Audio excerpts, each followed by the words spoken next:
श्री गणेशाय नमः.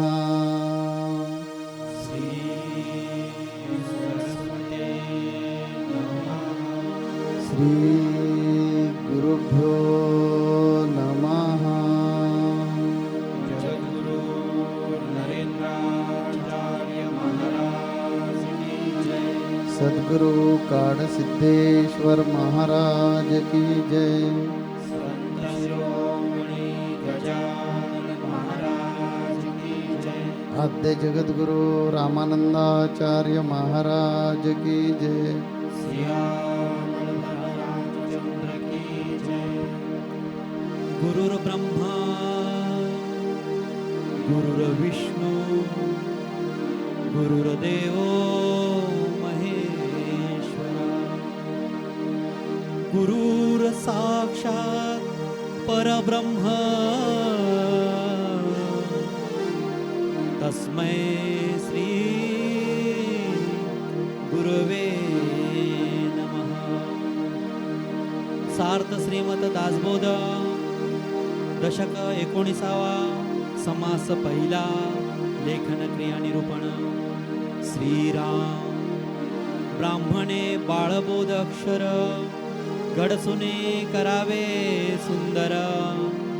जे जे टेकताची चतुर समाधान पावती. वाटोळे सरळे मोकळे ओतले मसीचे काळे. कुळकुळीत वळी चालिल्या ढाळे मुक्तामाळ जैशा. अक्षर मात्र तितुके नीट नेमस्त पैसे काने नीट. आडव्या मात्रा त्याही नीट आकुर्ली वेलांड्या. पहिले अक्षर जे काढिले ग्रंथ संपतो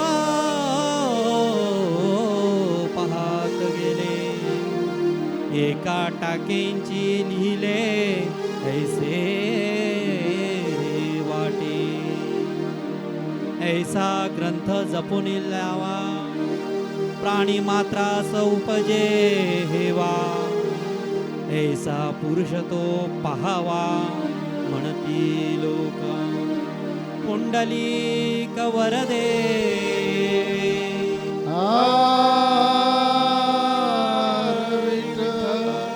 श्री ज्ञानदेव तुकाराम पंढरनाथ महाराज की जय. जगद्गुरु नरेंद्राचार्य महाराज की जय. जगतगुरु श्री के पावन चरणों को कोटि कोटि वंदन करते हुए यहाँ सत्संग में उपस्थित सभी श्रोताओं को मेरा श्री गुरुदेव. आज हम 19वें दशक में प्रवेश करने जा रहे हैं. इस 10 समास के पूरे दशक को श्री समर्थ ने शिक्षा यह नाम दिया है. शीर्षक से ही हमें इस बात का ज्ञान होता है कि इस दशक में भक्त, शिष्य, साधक, श्रोता इन सभी को सीखने के लिए जो विषय होते हैं उन विषयों का इन 10 समासों में श्री समर्थ ने निरूपण किया है. शिक्षा से संबंधित अगर बात की जाए तो हमारे शिक्षक जो होते हैं वो शिक्षा के बारे में, शिक्षा से संबंधित सभी पहलुओं पर प्रकाश डालते हैं. जैसे कि किस तरह से पढ़ना चाहिए, किस तरह से लिखना चाहिए, किस तरह से उसे याद रखना चाहिए और कहाँ समय आने पर उनको याद किए हुए हर बात को हमें निकालना चाहिए अपने अंदर से. इन सारी बातों को वे हमें समझाते हैं. इसी तरह इस समास में जिसका नाम है लेखन क्रिया, श्री समर्थ ने शिक्षा से संबंधित गुणों को निरूपित किया है. लेखन के बगैर शिक्षा अधूरी है। समस्त मनुष्य जाति के कल्याण के लिए जो एक महत्वपूर्ण मार्ग है वह लेखन क्रिया है। यह बात और लेखन क्रिया का महत्व क्या है, वह कैसी होनी चाहिए, इन सारी बातों को इस समास में उन्होंने स्पष्ट किया है। अपने ज्ञान को, अपने विचारों को लेखन क्रिया के द्वारा ही एक पीढ़ी से दूसरी पीढ़ी तक पहुंचाया जा सकता है। इस बात के मर्म को समझते हुए श्री समर्थ ने इस समास की रचना की है। वे आने वाले ज्ञानियों को यह संदेश देते हैं कि अपने ज्ञान को, अपने विचारों को लेखन क्रिया के द्वारा, लेखन क्रिया के माध्यम से संजो कर रखे और आने वाली पीढ़ियों तक उसे पहुंचाए। यह संदेश इस समास में उन्होंने सबको दिया है। लेखन क्रिया के बारे में तो हम समझ चुके हैं, साथ साथ उसकी महत्वता को समझना भी हमारे लिए अत्यंत आवश्यक है।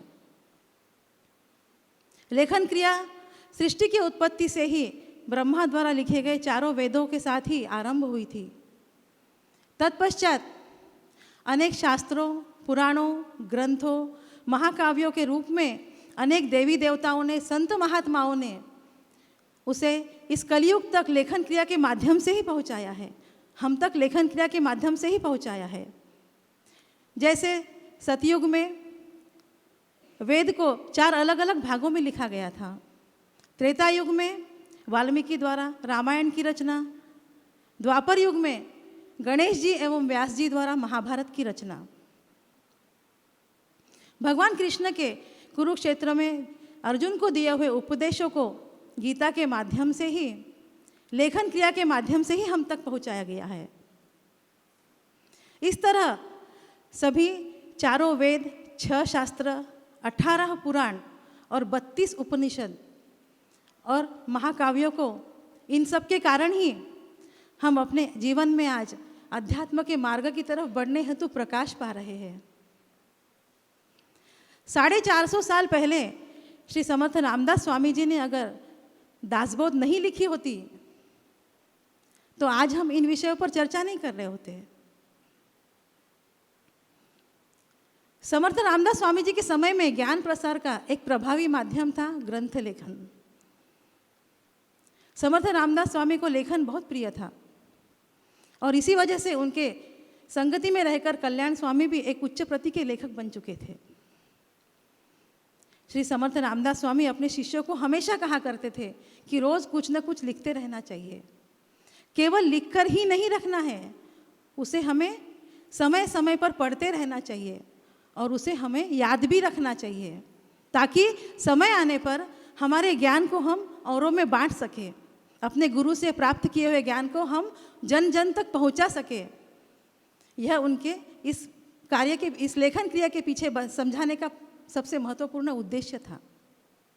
इसीलिए अनेक शिष्य उनके, जिन्होंने काफ़ी ग्रंथ लिखे हैं, काफ़ी सारी बातें हम तक पहुंचाई है, श्री समर्थ रामदास स्वामी के शिष्यों द्वारा लिखे गए 4,500 ग्रंथ आज भी धुलिया के श्री समर्थ वाग्देवता मंदिर में उपलब्ध है। वह हम तक कैसे पहुंचे? लेखन क्रिया के माध्यम से ही पहुंचे हैं। श्री समर्थ रामदास स्वामी को लेखन क्रिया तो पसंद थी ही, साथ ही सुंदर सुव्यवस्थित अक्षर लिखना, अपने ग्रंथ को अच्छी तरह से सजो कर रखना, अच्छी जगह पर रखना, संभाल कर रखना, यह सारी बातें उन्हें बहुत पसंद होने की वजह से उन्होंने अपने शिष्यों को लेखन क्रिया के बारे में इस समास में काफ़ी विस्तृत से जानकारी दी है। योग्य कलम, योग्य शाई, योग्य अक्षर, इन सब चीज़ों को उन्होंने अत्यंत महत्व दिया है। योग्य कागज़ तक उन्होंने कहा है इस समास में। उसका कारण क्या है? वे कहते हैं कागज़ भले ही गल जाए, सड़ जाए, परंतु अक्षर ज्यों का त्यों ही होना चाहिए, ताकि कितने भी समय के बाद कोई पढ़े तो उनके समझ में आए कि हमने क्या लिखा है।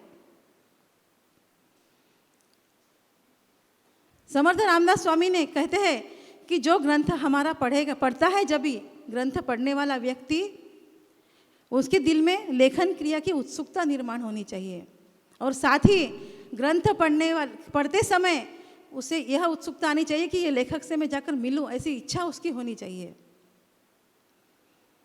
और इन सब बातों को समझाने का उनका एक ही उद्देश्य है कि इस संसार में हर मनुष्य, हर व्यक्ति का एक ही ध्येय होना चाहिए कि सच्चे सद्गुरु को पहचान कर, सच्चे गुरु की शरण में जाकर उनसे शिक्षा लेकर हमें अपने अंदर ज्ञान का भंडार लेना चाहिए और उसे याद रखना चाहिए और इसी ज्ञान को अपने अलग अलग मार्ग के द्वारा जन जन तक पहुंचाना चाहिए। यही एक सेवा का मार्ग उन्होंने हमें इस लेखन क्रिया के द्वारा समझाने की कोशिश की है और यही मार्ग को अपनाते हुए, इस मार्ग को आगे ले जाते हुए अपने सद्गुरु जगत गुरु श्री नरेंद्राचार्य जी महाराज अपने सद्गुरु काशीदेश्वर जी महाराज के मार्गदर्शन के अनुसार उनके कार्य को आगे लेकर आए हैं और आगे लेकर जा रहे हैं। इसका एकमात्र अच्छा उदाहरण यह है कि उन्होंने 18 दिनों में श्री लीलामृत का ग्रंथ की रचना की, लेखन किया और इसकी सबसे महत्वपूर्ण बात यह है, सबसे महत्वपूर्ण जानकारी यह है कि शुरू से लेकर अंत तक उन्होंने जो लेखन किया, 21 अध्याय का ग्रंथ जो लिखा है उन्होंने, उसमें उनकी एक भी गलती नहीं है। यह सच्चे सद्गुरु की पहचान है, यह ज्ञानी पुरुष की पहचान है, यह संत की, महात्मा की पहचान है। एक भी गलती नहीं की उन्होंने, एक भी वाक्य, एक शब्द भी काटा छाटा उसमें नहीं गया था लिखते समय। ऐसे होते हैं सद्गुरु। इस तरह से हम सद्गुरु की परीक्षा कर सकते हैं और सच्चे सद्गुरु को पहचान करके हम उनकी शरण में जा सकते हैं। दूसरी इसकी जानकारी ऐसे है कि श्री लीला सभी गत युगों में लिखे गए पुराणों और शास्त्रों को हम जानते हैं, परंतु क्या हमारे पास उसको पढ़ने का समय है? नहीं है, एक पेज पलटने का तक नहीं है। हमारे सद्गुरु के लिए हम बहुत प्रेम रखते हैं, उनकी हर बात को मानते हैं, परंतु हर महीने जो धर्म क्षेत्र मासिक हमारे घर में आता है उसको खोल के पढ़ने का समय हमारे पास नहीं है। सालों के मासिक हमारे पास जमा रहते हैं, उसमें भी तो गुरु हमें मार्गदर्शन ही करते हैं, वे स्वतः उसको लिखते हैं, वे स्वयं लिखते हैं, पर हमें पढ़ने का समय नहीं है। उनमें अनेक तरह की मार्गदर्शन में हमें करते रहते हैं, पर हमारे पास समय नहीं है क्योंकि हम संसार के प्रपंच के फेरे में फंसे हुए हैं। उसमें से हमें समय निकालना, जैसे कि अभी पिछले सप्ताह में सद्गुरु ने कहा कि हम घानी के बैल की तरह अपने संसार से लिपटे हुए हैं, घानी के बैल की तरह काम किए जा रहे हैं। वही हमारा आज ये है कि हम समय नहीं निकाल सकते। हम हर बात के लिए समय निकाल सकते लेकिन उसके लिए नहीं निकाल सकते। तुझे भक्ति का फल देंगे, गुरु किस्मत बदल देंगे। जैसे अपने गुरु से, अपने सद्गुरु जगत गुरु श्री नरेंद्राचार्य जी महाराज ने मार्गदर्शन लेकर, ज्ञान प्राप्त कर आज हमें करोड़ों लोगों को अपनी तरह बनाने की कोशिश उन्होंने प्रारंभ की है। उनका कार्य उन्होंने चालू रखा है। इस कार्य को करने के लिए उन्होंने अनेक तरह के मार्ग अपनाए हैं, क्योंकि कहते हैं समय के साथ साथ चलना चाहिए। उसका अर्थ क्या है?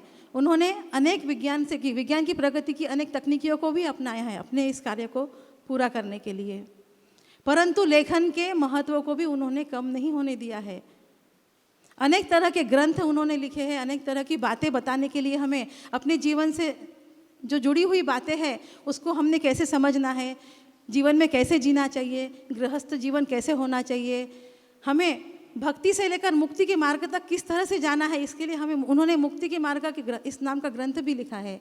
हम अलग अलग अंधश्रद्धाओं में फंसे रहते हैं, जादू टोना जंतर मंतर, उसके लिए उन्होंने भेद अंधश्रद्धाओं का इस तरह की किताब लिखी है। हमें हर गलत रास्ते से सीधे रास्ते पर, परमार्थ के मार्ग पर लाने के लिए उन्होंने अनेक तरह के लेखन किया है। और साथ ही समय के साथ चलने के लिए विज्ञान को भी उन्होंने अपनाया, अनेक तकनीकियों को उन्होंने अपनाया है, क्योंकि कहते हैं कि यदि समय के साथ नहीं चलेंगे तो हमारे कहे हुए मार्ग को हमें यह दुनिया स्वीकार नहीं करेगी। पिछड़ा हुआ अगर कोई होता है तो उसको हम स्वीकार नहीं करते हैं। उसी तरह से उन्होंने अपने इस कार्य को आगे बढ़ाने के लिए अनेक बातों को लिया है अपने साथ में, जैसे विज्ञान, लेकिन उन्होंने उस बात को एक सीमित रखा है, साथ में लेखन क्रिया भी चालू रखी है और विज्ञान को भी अपनाया है।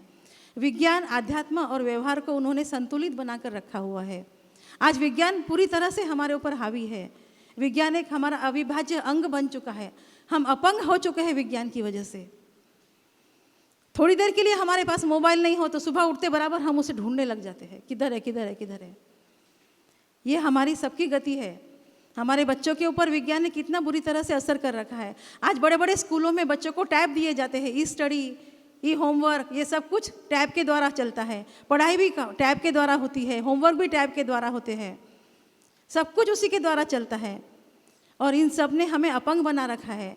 इस विज्ञान को अपनाना है, परंतु विज्ञान हमारा उपयोग ना कर ले, इस बात का ध्यान भी हमें रखना चाहिए कि विज्ञान हमें वापर ना ले और हमें पंगु ना बना दे, अपंग ना बना दे। इस बात को भी हमें ध्यान में रखना है। जैसे विज्ञान की सीढ़ी करवा के हमें आगे जाना चाहिए, लेकिन विज्ञान आवश्यक है जिंदगी में। विज्ञान जीवन में आवश्यक है, दोनों को साथ में लेकर चलना है, विज्ञान को और आध्यात्म को। इसीलिए मैंने ये शब्द कहे कि उन्होंने अपने विज्ञान और आध्यात्म के मार्ग को संतुलित बनाए रखा हुआ है। इसी तरह से हमें सद्गुरु से यह सब लेना चाहिए। पहले के ज़माने में फिजिकल गेम्स हुआ करते थे, बोर्ड पे लिख लिख कर बच्चे खेलते थे, किताबों में लिख लिख कर कुछ गेम्स खेलते थे, उससे उनके शरीर को व्यायाम मिलता था। आज के बच्चे 3-3 घंटे मोबाइल में गेम्स खेलते बैठते हैं, जिसकी वजह से उन्हें स्थूलता आ रही है। अनेक तरह की बीमारियां बचपन में ही बच्चों को लग जाती है। 5-5 साल के बच्चों को डायबिटीज़ हो रहा है। उसका कारण क्या है? किसी भी बात की अति विनाश लेकर आती है। इस बात को हमें ध्यान में रखना चाहिए और अपने सद्गुरु के शरण में जाकर, सच्चे सद्गुरु को अपनाकर, उनसे उन ज्ञान प्राप्त कर अपने उस ज्ञान को औरों तक, जन जन तक लेकर जाना चाहिए। और पहले के ज़माने में विज्ञान की प्रगति इतनी नहीं हुई थी, छापखाने इतने नहीं थे, इसलिए ज़्यादा कुछ नहीं होने की वजह से श्री समर्थ ने लेखन क्रिया पर ज़्यादा जोर दिया हुआ है। परंतु आज हमें समय के साथ चलना है। जैसे अभी हमारे सद्गुरु ने बताया कि विज्ञान को साथ लेकर, विज्ञान के द्वारा हमें, विज्ञान को सीढ़ी बनाकर हमें अपने मंजिल तक पहुंचना है। उसी तरह से उनके मार्गदर्शन के अनुसार यदि हम विज्ञान और आध्यात्म को दोनों को साथ में लेकर चलते हैं तो हम अपने जीवन को सार्थक कर सकते हैं, अपने मंजिल को पा सकते हैं। हमारे गुरु ने, अपने सद्गुरु जगत गुरु श्री नरेंद्राचार्य जी महाराज ने अनेक ग्रंथ लिखे हैं। मुक्ति के राजमार्ग, जिसमें मुक्ति, भक्ति से लेकर मुक्ति, उन्होंने भक्ति पर बहुत जोर दिया हुआ है। हर बात में वो हमेशा हमें कहते हैं कि भक्ति करनी चाहिए। तो भक्ति क्या है, भक्ति किस तरह से करनी चाहिए, किस तरह से भक्ति को अपनाना चाहिए, किस तरह से हमें एकाग्रता से अपने सद्गुरु के मार्गदर्शन को सुनना चाहिए, श्रवण करना चाहिए, उनके संगति में रहकर उनसे किस तरह से ज्ञान प्राप्त करना चाहिए, शिक्षा प्राप्त करनी चाहिए, इस बात को उन्होंने उस किताब में, उस ग्रंथ में लिखा हुआ है। अनेक तरह की भजन मालाएँ, अनेक तरह के अभंग उन्होंने लिखे हुए हैं। अपने गुरु के प्रति श्रद्धा समर्पित करने के लिए किस तरह से भजन का उपयोग होता है, किस तरह से अभंगों का उपयोग होता है, अपने सद्गुरु के साथ संगति के लिए किस तरह से भक्ति की जाती है, भक्ति के माध्यम से किस तरह से हम सद्गुरु की सेवा कर सकते हैं, किस तरह से उनके सखे बन सकते हैं, किस तरह से उनके दास बन सकते हैं और अपनी भक्ति को उन्हें समर्पित कर सकते हैं। यह सारी बातें हर ग्रंथ में उन्होंने हमें बताई है। परंतु हम ग्रंथ पढ़ते नहीं हैं, इसलिए हमें सत्संग में जाना भी आवश्यक है। सत्संग में जाकर बैठना, सद्गुरु की संगति में बैठना, सद्गुरु एक व्यक्ति नहीं, एक शक्ति है और उनके सहवास में रहकर भक्ति की शक्ति हम में आती है। वो स्वयं प्रकाशित है, उनके उस प्रकाश से हमें भी शक्ति मिलती है। हमारे अंदर के जो दुर्गुण हैं, काम, क्रोध, लोभ, मोह, मद, माया, ये सब गुण हमारे गुरु निकालते हैं और अपने सद्गुण हमारे अंदर डालते हैं। धीरे धीरे हम सत्संग के माध्यम से उनके गुणों को आत्मसात करते हैं, अपने आदतों को बदलते हैं, उनके मार्गदर्शन को सुन सुनकर हम अपने आप को बदलने की कोशिश करते हैं और इसी तरह से हम अपने स्वभाव को बदलते हैं। गुरु को, परब्रह्म स्वरूप गुरु, वो त्रिकालदर्शी है। वे समझते हैं कि हमारी क्षमता क्या है, हमारा भला किस में है, हमारा बुरा किस में है, और हमसे वह इस तरह से सेवा करवा के लेते हैं कि हमारी क्षमता क्या है। इसी बात पर एक दृष्टांत छोटा सा लेते हैं। एकनाथ महाराज, उनके बेटे का नाम था हरि पंडित। उनके भक्त शिष्यों में एक विधवा स्त्री थी और साथ में उसका एक बेटा था। उस बेटे का नाम तो कुछ और ही था, परंतु वह, उनका शिष्य बहुत अच्छा था एकनाथ महाराज का, उनका बेटा भी और उसकी माँ भी। वो गुरु की सेवा करता था, हमेशा दास्य भक्ति करता था, सख्य भक्ति, सब कुछ उनकी सेवा करना, उनका काम करना, सब कुछ करता था। लेकिन उसको खाने में बहुत इंटरेस्ट था।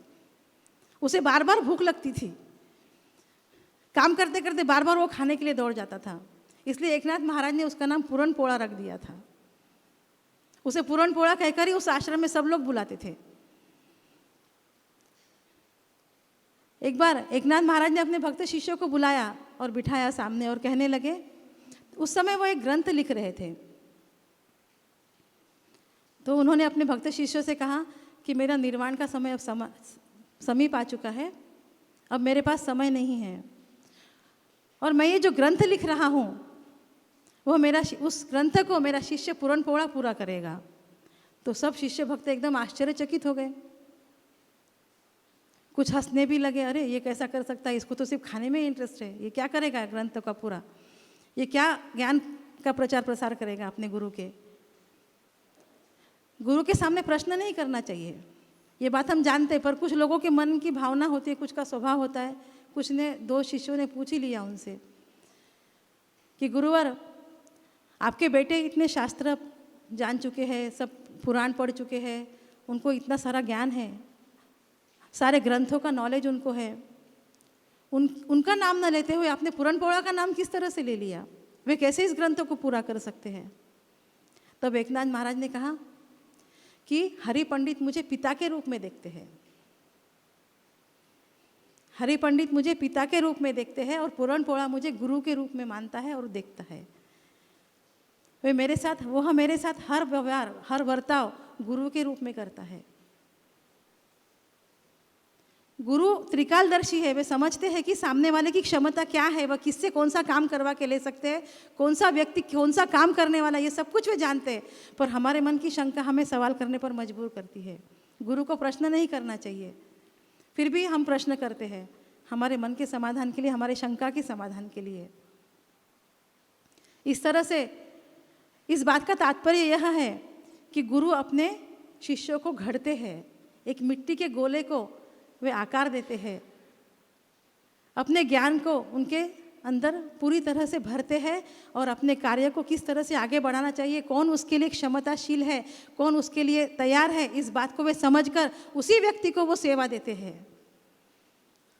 अपने बेटे को वो सेवा ना देकर उन्होंने पूरन पोड़ा को सेवा दी, जबकि सब उसकी खिल्ली उड़ाया करते थे आश्रम में। अरे ये क्या करेगा, ये तो खाता पीता ही रहता है, सिर्फ इसको ग्रंथ का क्या नॉलेज है, इस तरह से हंसी उड़ाते थे। परंतु गुरु ने उसके अंदर के मर्म को समझा, उसके अंदर की क्षमता को समझकर उसे ये कार्य सौंपा। इस तरह से गुरु अपने क्षमता को समझकर हमें सेवा देते हैं, और वह सेवा हमें बिना किसी प्रश्न के करनी चाहिए, बिना किसी सवाल को पूछे। गुरु ने कहा ये करना है तो हाँ ठीक है गुरु मैं करता हूँ। इस तरह से उनकी आज्ञा का पालन करके, उनके मार्गदर्शन को अनुसरण करके हमें उनके कहे हुए मार्गदर्शन को सुन के उनकी दी हुई सेवा को हमें पूरा करना चाहिए। उस समय हमें ये नहीं सोचना चाहिए कि मैं ये कार्य क्यों करूँ, ये मेरे लायक नहीं है, मैं तो इतना बड़ा व्यक्ति हूँ, मैं इंजीनियर हूँ, मैं तो क्लास 1 ऑफिसर हूँ, मैं इतना हल्का काम कैसे कर सकता हूँ। इस तरह से गुरु को अपनाकर, उनके मार्गदर्शन को सुनकर, उनके सद्गुणों को धीरे धीरे अपने जीवन में लेकर हमें अपने मंजिल तक पहुंचना है। और कितने ही ग्रंथ पढ़ लो, कितने ही पुराण पढ़ लो, कितने ही शास्त्रों को जान लो, बिना गुरु के मोक्ष नहीं है। कुछ लोग मोक्ष का मतलब समझते हैं हमारी मृत्यु हो गई, हमने मोक्ष पा लिया, परंतु मोक्ष वह नहीं है।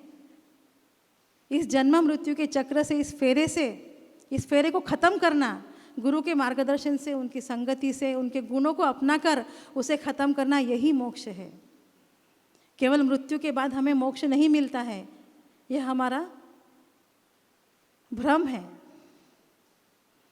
इसीलिए सद्गुरु को अपनाकर, सच्चे सद्गुरु को समझकर, उनके मार्गदर्शन के द्वारा ही हमें आगे बढ़ना चाहिए। सद्गुरु कहते हैं, स्टार्टिंग में हमारी जो पहली सीढ़ी होती है भक्ति की, हमारा ध्यान नहीं लगता है, हमेशा संसार के बातें चक्र चलता रहता है, हमें कुछ समझ में नहीं आता। उन्होंने कहा भक्ति करो, हम माला लेते हैं, गिनने बैठ जाते हैं, परंतु उसका कोई उपयोग नहीं होता, क्योंकि हमारे दिमाग में चक्र चल रहा है। किस बात का? इसके लिए वो करना है, उसके लिए वो करना है, आज उसको मिलने जाना है, कल उसको मिलने जाना है, कल शादी में जाना है, आज बर्थडे में जाना है। जैसे ही आंख बंद करके माला हाथ में ली, विचारों का चक्र शुरू हो जाता है। जब तक उस विचारों के चक्र को हम शून्य नहीं करते, उसे हम रोकते नहीं, तब तक हम अपने भक्ति के मार्ग में आगे नहीं बढ़ सकते। उन्होंने ग्रंथ पढ़ने को कहा, केवल ग्रंथ लिया, बड़बड़ भड़बड़ भड़बड़ पढ़ लिया और छोड़ दिया। ग्रंथ पढ़ते पढ़ते कोई आया है, उससे बात कर रहे हैं, मोबाइल बज रहा है, सुन रहे हैं। इस तरह की भक्ति को कोई अर्थ नहीं है, इसलिए हम अपना समय व्यर्थ कर रहे हैं। कहने का मतलब ऐसा कि ग्रंथ, समर्थ रामदास स्वामी जी ने ग्रंथ पर जोर इसीलिए दिया है, ग्रंथ यानी ज्ञान। जो पैदा हुआ है वो अज्ञान है, अज्ञान की वजह से हमें जन्म मिला है। तो ये अज्ञान से छुटकारा मिलवाने के लिए हमें ज्ञान की ज़रूरत है। और ये ज्ञान गुरु के मुख अरविंद से मिलते हैं, गुरु के भजन से मिलता है, गुरु के लिखन से मिलता है, अलग अलग किताबों से मिलता है। ये सबको ग्रंथ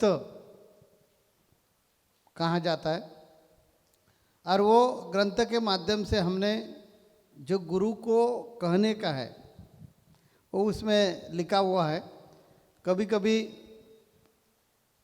गुरु नहीं रहते, क्योंकि गुरु हो या सगुण देव हो, शरीर की मर्यादा रहती है, निसर्ग नियमों से शरीर त्यागना पड़ता है। तो गुरु का ज्ञान कभी खत्म नहीं होगा। वो ज्ञान आगे चलने के लिए ये ग्रंथ की निर्मिति आवश्यक है। और जो ग्रंथ में गुरु ने दिया है वो हमने अपनाना चाहिए। बार बार गुरु हमें बार बार नहीं बता सकेंगे, क्योंकि इतना समय नहीं रहता है। तो ग्रंथ के माध्यम से हम बार बार जो गुरु की बात है वो बार बार पढ़ सकते हैं, उसका मनन कर सकते हैं, और ग्रंथ के माध्यम से हम ज्ञान मिलवा सकते हैं। इसी कारण हर साधक के जीवन में ग्रंथ का महत्व अनन्य साधारण है। गुरु के पास समय नहीं रहता, या गुरु के पास हमारे प्रापंचिक समस्या के वजह से जाकर नहीं बैठ सकते, तो ज्ञान कैसे मिलवाने का?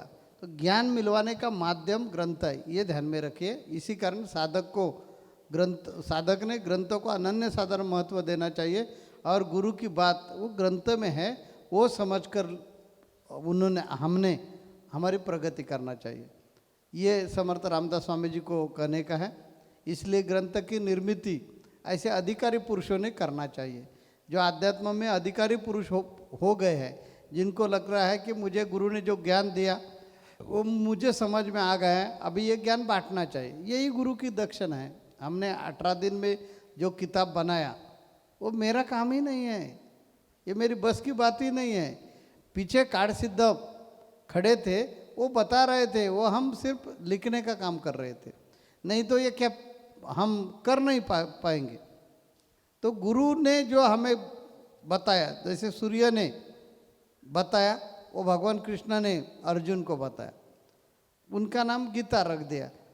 वैसे ये है कि ये ज्ञान जो है, ये ज्ञान पहले से ही शुरू हो गया है, और एक से दूसरे को, दूसरे ने तीसरे को देने का, और यह ज्ञान की परंपरा शुरू रखने के लिए ये ग्रंथ की निर्मित है। हम अब सब लोगों को आशीर्वाद दे देंगे, और ये इच्छा रखूँगा कि आप ज्ञान मिलवाकर जल्दी से जल्दी मुक्ति के तरफ जाना चाहिए, और मुक्ति मिलवाइए, तब हमें खुशी हो जाएगी कि हमें असली गुरु दक्षिणा मिल गई। ये सत्संग चलाने में जो उद्देश्य हमारा है वो यही उद्देश्य है कि आप लोग हमारे जैसे होने चाहिए। हमें जैसे मुक्ति मिल गई वैसी मुक्ति आपको मिल जाएगी, तब हमें असली आनंद मिल जाएगा। तो भगवान के चरणों में ये प्रार्थना करेंगे कि आप सब लोगों को जल्दी से जल्दी मुक्ति मिल जाएगी, ऐसा आशीष दे दीजिए। जगत गुरु नरेंद्राचार्य महाराज की जय। सद्गुरु काड़ सिद्धेश्वर महाराज की जय। संत शिरोमणि गजानन महाराज की जय। आद्य जगतगुरु रामानंदाचार्य महाराज की जय। सिया वल्लभ रामचंद्र की जय।